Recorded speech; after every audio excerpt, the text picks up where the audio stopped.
right? Well, what does it mean? We can add like third-party services, so team can quickly access like important information in a single place without any kind of context switch. Or we can integrate workflows to simplify processes and accelerate decision-making process. So having all the information and application that are critical for your users in one place helps reduce any kind of app switching or context switching costs, as well as enable your employees to make any kind of decisions faster. So here, what you're seeing here is these are some of the top app modernization choices that are available when it comes to either legacy ASP.NET apps or Info Platforms app or Lotus Note app, any apps that you might have today in your organization. So Teams is becoming more like, as I said earlier, one-stop shop and becoming a popular choice to integrate so the users will have less context switch, right? So we can develop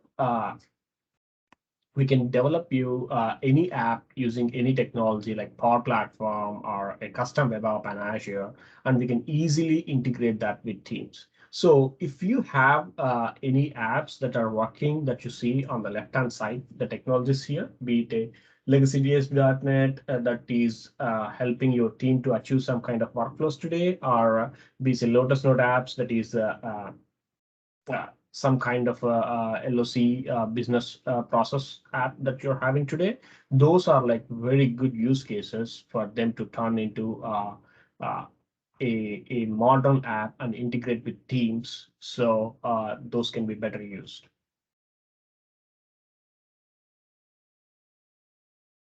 So let's just say that you decided to build an app, right? Or you have an idea how to plan and execute the idea, right? So this picture just illustrates how to plan in different stages. Before you even build it, there are three stages here, right? Before build, during build, and after build. What needs to happen, what you need to know. So before you even start building the app, the key things that we need to do here is understanding the use case of your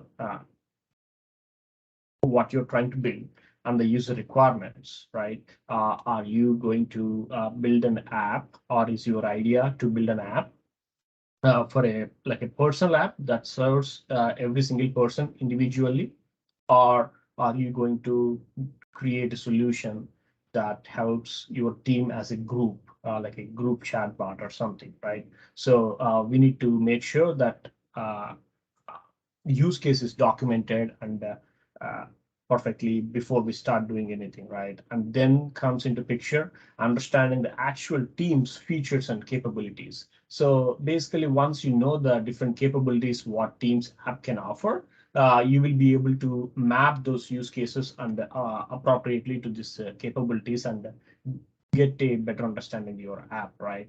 Or it could be like a form factor. Do you want to run your app on on the web version of Teams, or if how is it going to look like on the uh, mobile version of Teams, right? So those are the kind of things that we need to start looking at before we start developing a idea or putting a development team to do this. But once we are done with that phase, when we are in the development phase, right? So that's when we are getting into project workspace, design app, nothing but then at this point, we need to decide what are the technologies that we can use to develop this app, right? So the beauty with the Teams integration is, I mean, you can develop your apps in almost any technology because the app is going to always live outside of the teams. When we say Teams app development, it's not like you have a SDK that you're developing this app and host this app inside the Teams.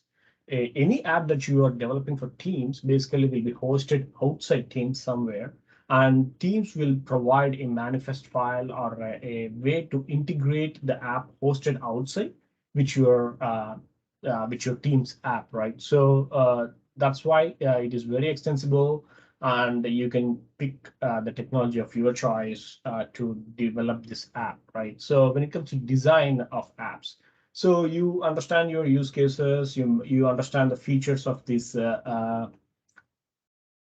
features of teams and everything. Now the time comes to design your app, how it should look like. So there's a bunch of documentation and guidance that is available from Microsoft here. I can show you quickly. If I go to here, I'll share this link with everyone along with the PDF once we are done here. But this is all, there's a bunch of documentation, design documentation that is available from Microsoft that will really, let me just refresh this, what's happening.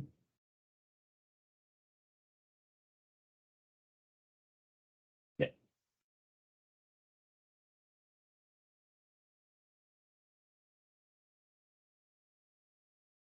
So this is more like, think of this as a Teams UI kit developed by Microsoft to guide you on the design principles, right?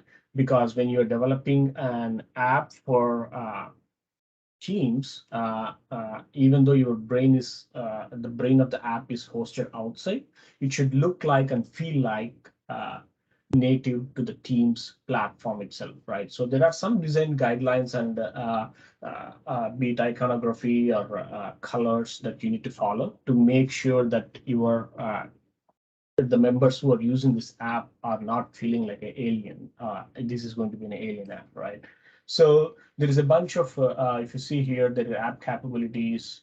If you go inside that, they have clearly documented design aspects of what kind of real estate it uses and how it uses and what kind of different features, how to plan for those features. So once you understand your use cases and map them to features, then you come here and design your app on how it should look like. And also there are a lot of design elements here they have here with colors and design iconography that you can easily, your team can easily take and change if needed. But this will be a very good starting point when you come to the design phase of the development, right? So that is something that we need to that keep in mind when we are starting the development of this app. And at the same time, once the development is done, the second thing that we need to know is after the development, how does the life cycle of this works, right? How to distribute this app? Are we going to distribute this app only for people in our organization, or are we going to distribute this app like a SaaS app to everyone who is using Teams, right? Those are the decisions that we need to make. And uh, I'll show you later in the demo on how to distribute this app and how we can create policies across these apps that will allow members of a specific organization to use this. Any questions so far?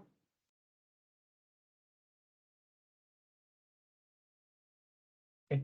So Microsoft, this slide is more like I don't know if everyone can see use cases, right? There are different use cases that you're seeing here. For example, if your use case is to show some kind of Power BI data, right? Maybe Teams tabs will be a feature that you can use on Teams. Or if your use case is to send some messages to the users and make some conversational app, right? Maybe then bot might be a real feature that you can use in the Teams app. So there are multiple capabilities that we have, like webhooks, connectors, message extensions, when it comes to Microsoft Teams app that you can use depending on the use case, which we'll be digging into these capabilities a little bit later in the demo.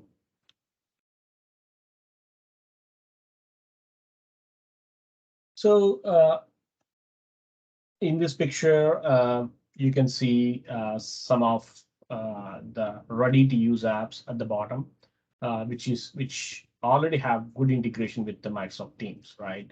If you have a Word document or a PowerPoint presentation that you are working, you can easily add it to a tab or collaborate with the teams inside your Teams app itself without leaving anywhere, right?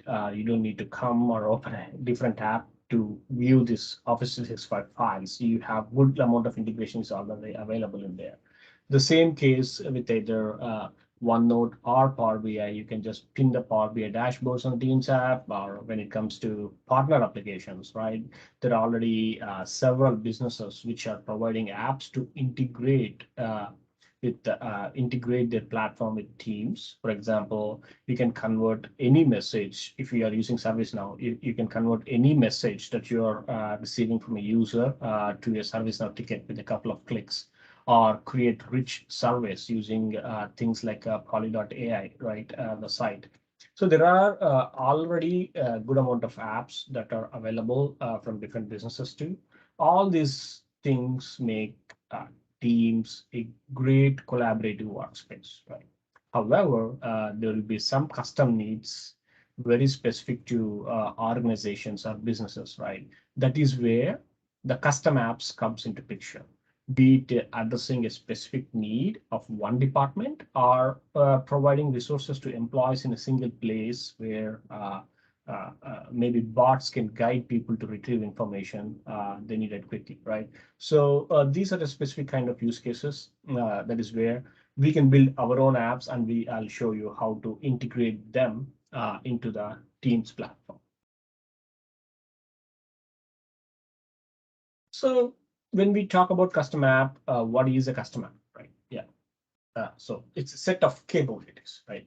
Capabilities are like a extension points for building apps on the Microsoft Teams platform. So there are multiple ways to extend the Teams client, right? We need to pick and choose what capabilities we need in our custom app, depending on our use case. So for instance, our app can have uh, just the bot capability, or which provides a conversational interface and helps users to retrieve or update the information. Or we can have multiple capabilities like task modules or tabs to record the user input on the and display on the tab, right? Everything that you see in the center of this picture are different capabilities we can have on Teams. On the right hand side, what you see here are different roles and technologies that helps you develop in our custom apps. So I'll be going through this quickly. Uh, and then we can look at some examples to see how these are implemented, and how we can use these capabilities to make our idea into an app. So let's talk about the team tabs first, right? This is, I mean, if you're using Teams, you will know exactly what a tab is, right? As soon as, even if you create a channel, there'll be a tab, or if you create a new channel, for example, there'll be like two tabs. One is chat and files, which are preloaded. If you create like a private chat with a person, there are like four tabs which are already created: chat, files, organization, activity, and stuff like that. So there are some predefined tabs. But if we want to uh, display anything, our custom content as a tab, that is a possibility too. So these tabs are like Teams aware web pages. Think of this like a Teams aware web pages embedded in the Microsoft Teams itself. So it is easy to add simple custom tabs like PDF documents and any other Office 365 material like PPT or Word document. However, moving a bit forward, we can even run our own websites inside these tabs. We can authenticate users using third party, or provide SSO functionality. Like, since these tabs are like Teams aware applications, basically what happens is we can define SSO, right? So if you have a custom tab in your custom application that you developed, basically what happens is when someone opens the app, they don't need to log in again. Using their Office 365 identity, you can perform a single sign-on operation, and you can verify their identity, authenticity, and get all the user information and use them as part of your app. That's a cool thing when you are using tabs. If you already have any kind of SPFX web parts, that's a good way too. Those can be hosted on these tabs too, with very less amount of effort. So the next capability here that we have here is bots, right? Bot allow us to interact with any kind of service to retrieve or update in multiple ways, right? Bot can be developed using interactive cards, which guides the user by providing options, right? If you look at the screenshot here, this is a clickbot, right? Just provides options and asks users to pick something. You can see here at the top, it says show recent emails, pending approvals, or approved decline. These are all the actions that this bot is providing. So user can pick an option, just click on it, and that's why we call it as a clickbot, right? It drives the users through interaction. Or we can develop bots with natural language processing capabilities too. The way users can communicate with the bot is a free text form of language, right? The bot will be able to understand the intent of the free text and serve the request. When I say the intent, I mean multiple users can ask the same question in multiple ways, right? But the bot should be able to, it should be intelligent enough and should be able to understand the intent and what the user is asking and serve the request, right? So that's where the natural language processing will come handy. And the bots can monitor queues, be used to send proactive messages, or even make calls on channels for individual users. We can program them to facilitate and manage the calls. In fact, few days back, we were looking into an interesting use case. I'm sure most of you might face a similar issue, right? When someone joins a team meeting from the phone, we just see the phone number, right? We don't see who just joined. We don't see the name when someone dials in into a meeting. So it will ask you to announce your name instead of that, but it gets tricky and confusing, right? When multiple people joins, we don't know clearly who is talking. So those kind of scenarios, we can have a bot in the chat in the meeting, and when someone dials in, uh, the bot will get the phone number. It can look up your Active Directory and find a name who just joined the meeting, and it can post a message, hey, this person joined from this number, right? That makes it a little easier for people to recognize who is joining and who is talking. So this is just a simple use case. Again, there are multiple things that we can achieve with use cases like this, using either conversational bots or the click bots. So robot, right? So this is also an interesting use case which we developed for Cleveland Clinic recently. They have a program called e-coaching. It is a coaching platform where the doctors can coach participants or nurture good habits and monitor their progress, right? So as part of this program, participants submit some of their activities and achievements daily to the coaches. So these coaches needs to go to multiple screens to retrieve and review the data. So we created a simple bot that communicate with coaches to provide information they need in a single place. This bot will notify the coaches whenever a new participant is assigned to them, or they can communicate with the bot in natural free language. You can, as you can see here in the screenshot, they can just ask for get me details of John, and the bot will be able to understand and respond with a question saying what kind of details you need. So they will be able to select something, choosing an option, and get what they need. So it's a little conversational way of getting the information they need, and a quicker way of getting what they need without spending too much time or doing a lot of context switch. So messaging extension is also one of the capabilities that people use, right? That's one way to build your app. So these allows users to interact with your web service through buttons and forms. Users can search or initiate any workflow by actions. So in this screenshot, especially what you're seeing here is I'm using this message extension app called Azure Repos, which lets me search my Azure DevOps. If you know what Azure DevOps is, it's a development tool where we can create different kinds of tickets to track the development work, right? So if I am in a conversation discussing about a feature or a development ticket with my team, then if I want to refer something, maybe usually the easiest way will be going to DevOps, finding the ticket, copying the link, pasting here, and then talk about it here, right? There's a lot of context switch. So these kind of use cases will be built inside the teams itself.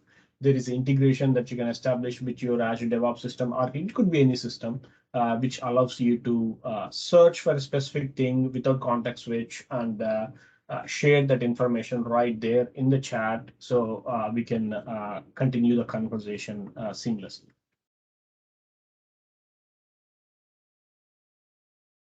So meeting extensions, right? So meeting extensions is a new capability which made a big set of use cases possible these days, right? So any app that developed with this capability will have access to the complete meeting context, including participants. This was the use case that I was explaining earlier, will be a good one here, right? It understands meeting events. So we will have access to things like who is joining and who is leaving at what time. If someone joins a meeting and you want to fetch their roles and post them on the chat so everyone is aware, we'll be able to do that using this capability because we have access to the complete meeting context and the meeting information when we develop a extension for the meetings, right? Not just in the meetings. It provides a bunch of possibilities, post meetings and pre-meeting requirements too. For example, if you see the screenshot here, you can develop a meeting extension app and add like a tab here like a contour. So in this specific screenshot where there are multiple questions that needs to be answered, right?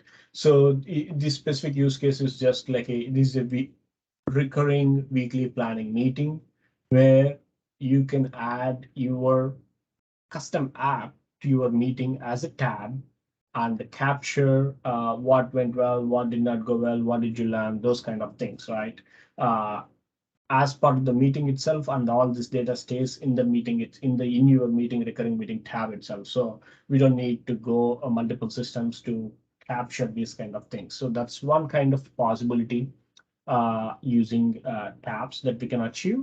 And also one more cool thing is here you can see like a in meeting notification or pop-up that comes up during the meeting, right? This type of feature can help you capture the feedback in real time during the meeting or display some information during the meeting or display some information for any kind of acknowledgement or reminders uh, during the meeting. So I developed an app too for this specific use case. Actually, if you I added that. Let me go here.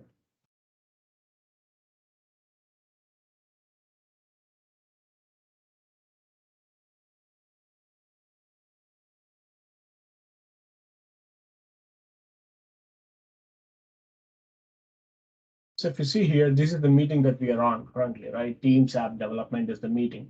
So I added here a app called Content Bubble, right? Just to uh, take the survey here. So for example, if I go here, I can invoke this bot. I can just say, hey bot,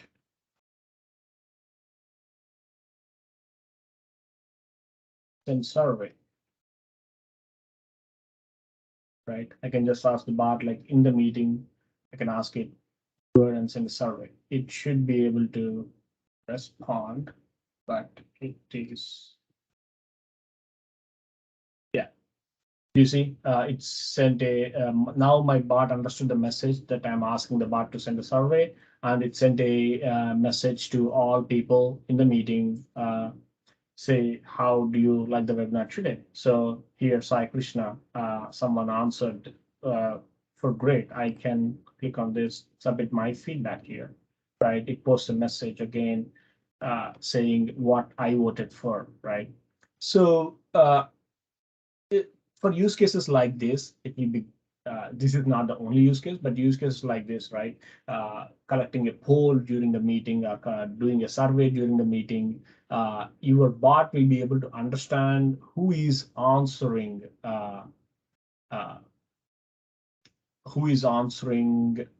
the question. And for right now, I'm just posting them as part of the chat messages itself. But uh, we can store this somewhere, or we can do many things here, right? We can integrate this with with a database where you want to store all your feedback and then review later. We can do anything that we need to, but this is a simple example that I wanted to show you how we can bring in a bot into a meeting and ask it to do different things. Back to the presentation.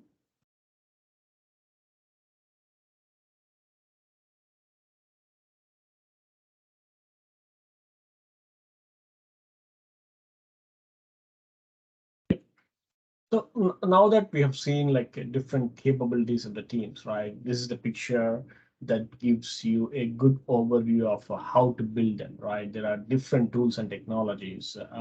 On the far left here, what you're seeing here is Power Platform components, which provides a quick low code, no code solutions that can be integrated into the teams, but there won't be much control and flexibility, right? We don't need professional developers to develop and manage solutions like that. But as we keep moving to the right side, we need professional developers to manage solutions like this. But these provide more flexibility and more control, right? For today's webinar, I did prepare some demos, which covering both the parts, like the low code, no code part, and as well as then from the right hand side, I have a React app. Which I took it from a sample and hosted it and integrated with Teams. I will show you how it works. So a company communicator. So this is just like a fictitious use case that I took just to demonstrate how integration of this app works and how the experience of these apps work inside the Teams platform, right? So this company communicator is nothing but a use case where we have like two parts in this solution, right? One used by any organization that who wants to send messages across the organization on Teams, right, for everyone if they want to. So there are like two parts to it. One, a author app, one, a user app, right? Author app can be used by administrators to compose messages like this, what you're seeing on the right hand side, and a user app can be used distributed across the people in the organization so they can receive the messages, right? So one is to compose, author the messages, one is to receive the messages. This actual app is developed in React. Before getting into details, let me show you how this app works, right?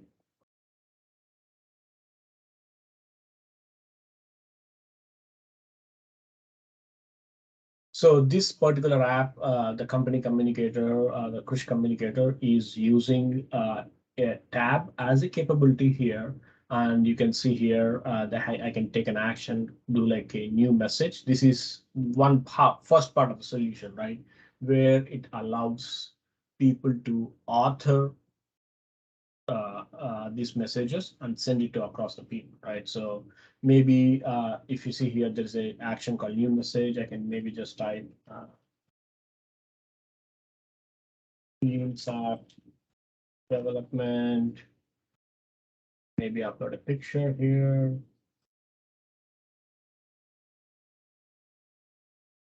If I want to send this message across the organization, right? This is a way to, I can do that. I can just mention my name. maybe I can do like click here. Maybe I can get a URL. This I think I have it here.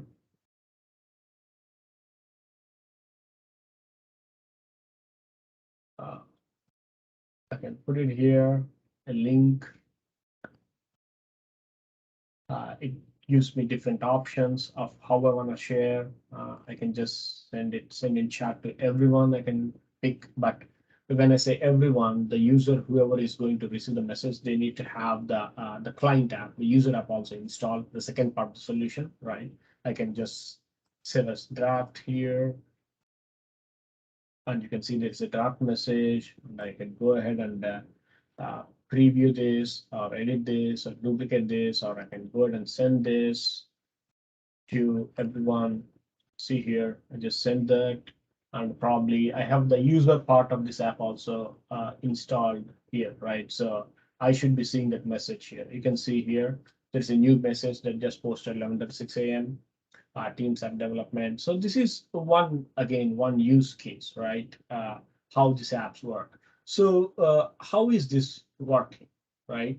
So the brains of this app, that means when I say send, what is happening, or when I go to Teams, how is this UI rendering, right?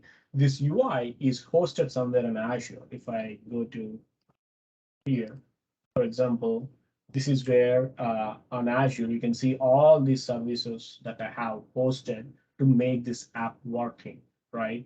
So let me show you quickly the architecture of this app. You can see here, there are different components that are working together to make this app work. There is front door where we are onboarding the request, which uses a app registration to authenticate itself, and it is using a bunch of functions to send the message, and it is using service bus to store these messages in a queue first, and then because service bus is more like it will provide you the functionality like retry, failure, and whatnot, right? So it is using all these services, right? So this app itself is hosted on Azure. You can see all these services. This is the author app bot that we have in there. And there are a bunch of functions that are working together to make this work, right? And the UI piece, it is hosted on this particular web app, right? So it is hosted on Azure, but how is it linked with uh, the Teams app, right? How is this interfacing with the Teams app? So that is where our developer portal comes into picture, which you can use it as like create a new app when some app is hosted there. For example, company authenticator, communicator, right? When this app is hosted on Azure, but we want to create an interface and uh, integrate with Microsoft Teams here. So here you can use developer portal app to basically define the manifest file. So what are we doing in this app, and where should this app reach out, right? All those things. How does the branding works? What are the features that bot is using, and what are the permissions this app needs? How does a single sign-on work? Where does it need to reach out? Because as soon as I go to this team, as you see here, it was able to authenticate. There is a lot of things happening in the backend, right? It was able to authenticate me. It is recognizing me as Ravi, and then allowing me to use this app. So using the single sign-on. So as I was showing in the developer portal,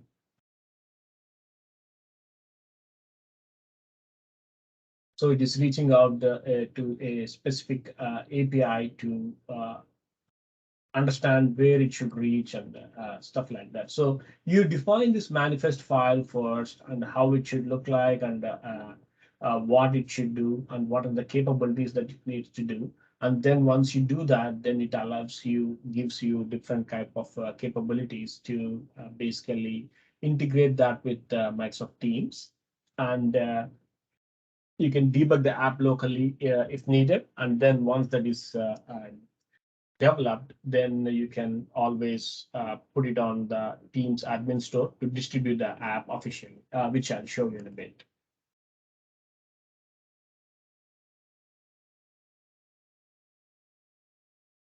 So I mean, it doesn't have to be this complicated because this app has a lot of components, right?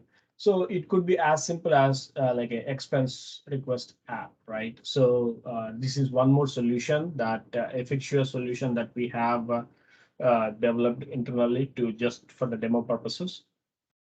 It's a expense request. If you have some kind of expense request ever, we can I can show you this actually. So as you can see here, this is a Power App, low code, no code platform app, which was developed quickly and then integrated with Teams, right? This is one possibility here.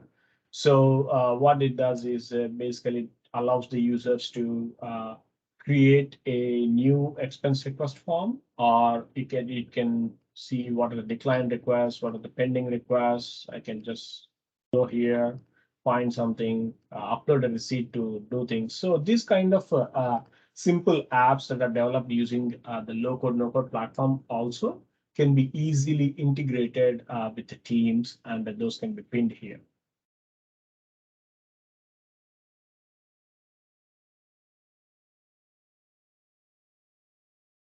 So when it comes to toolkit that I was explaining earlier, I mean, VS Code has a extension that is available called the Microsoft Teams Toolkit, which allows you to start the development of your app, configuration of your app that I was showing you earlier, packaging your app with the manifest file, and validating your app once you're done with the development and publishing your app, right? All this functionality is available on the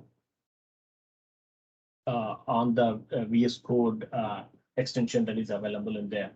And also, once you are done with it, once you develop the app, validate the app, everything is good, then you're ready to publish, right? That's when the Teams admin portal comes into picture, right? So from Teams admin portal, you can always push your app here. For example, I pushed my company communicator, right? You can see here company communicator. This was publisher is Chris Services Group. I was able to publish this app and make it available for all the users across the organization, right? And also at the same time, when we go to Teams here, when I go to apps, this is more like app store that is happening, right? You see the here built for your organization. Whenever you upload something to your Teams admin portal, it shows up as an app for your organization that is developed for the employees of your organization.